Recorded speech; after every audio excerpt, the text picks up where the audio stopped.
大家平安，欢迎收听迦南之声，我是尤伯牧师。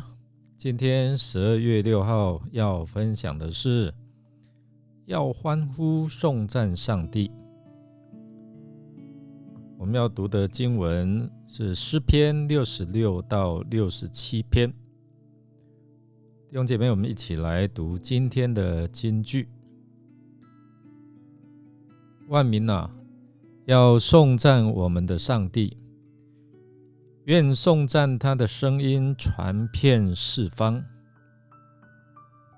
诗篇66篇第8节，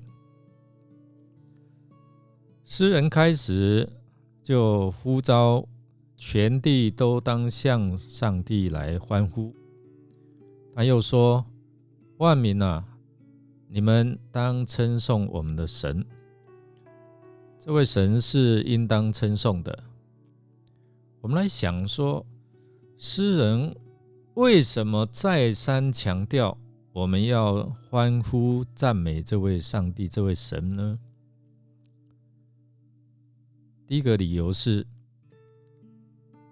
这位上帝是统管万有的主。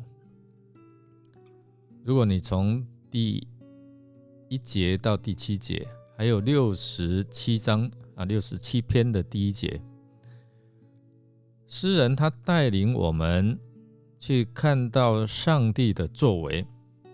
他从以色列人的历史看，上帝如何将海变成干地，这就是他们在过红海的这样的一个经历，也让众民第二次经历他的神迹，就是约旦河。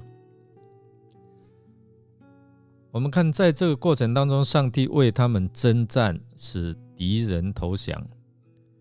我们也看到以色列建国，他们的国的建立是上帝大能的作为。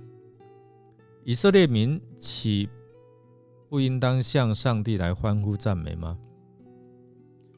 再来看到上帝的作为是奇妙可畏，因为他使列邦列国也臣服在他的全能之下。所以诗人要带我们来看，这位上帝是全地的主，因此他呼吁全地都要敬拜，要歌颂赞美这位上帝的名。这是第一个，因为他掌管万有。第二个呢，我们要来看这位上帝是个人生命的主。诗人又感谢主，他如何保护他的性命，保守他不至于跌倒。虽然上帝容让试炼和苦难临到他，使重担压在他身上，但他知道这一些都是叫我们的生命得着益处，得着磨练。当我们经过这些水火，你却使我们到丰富之地。他又感谢上帝垂听他的祷告，并且对他所施的慈爱。因此我们来看这位诗人，他要感恩赞美这位神。他也呼召人来，你们来认识上帝的慈爱和奇妙的作为。第二个，我们来看上帝赐福的目的。诗人再三强调，上帝要赐福给我们。上帝赐福除了基于他的应许和恩典外，他也要以色列民成为上帝在这地上做美好的见证，就是透过五谷丰收、葡萄新酒来说明以色列的上帝是一位丰盛的上帝，他是掌管万有的主，他将来也要审判万国万民。所以以色列民要引领万国来到上帝的面前，好叫世界得知你的道路，万国得知你的救恩。他们要将来因着上帝的公义审判而欢喜。最后诗人也提醒我们向上帝献上感恩颂赞的方法。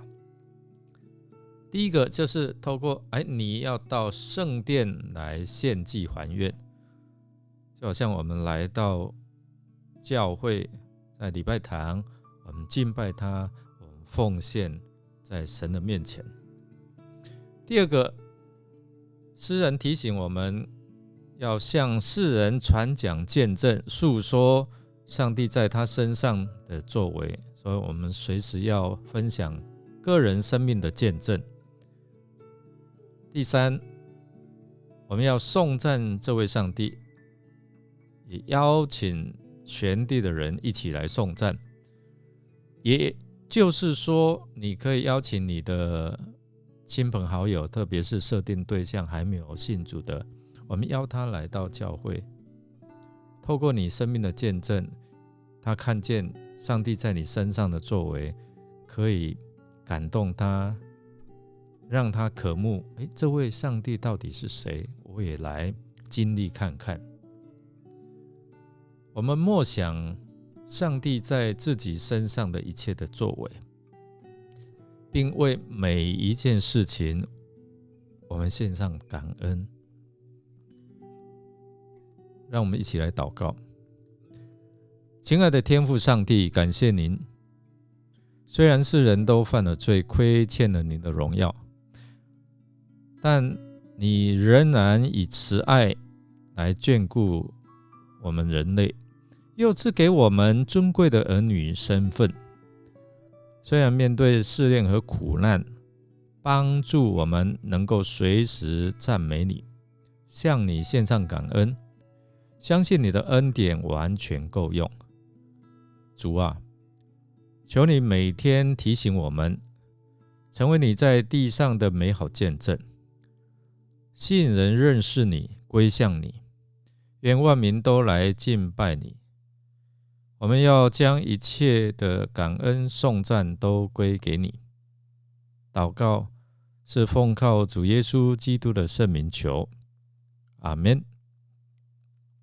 感谢您的收听。如果您喜欢我们的节目，欢迎订阅并给我们好评。我是尤伯牧师，祝福您一天充满平安、健康、喜乐。我们下次见。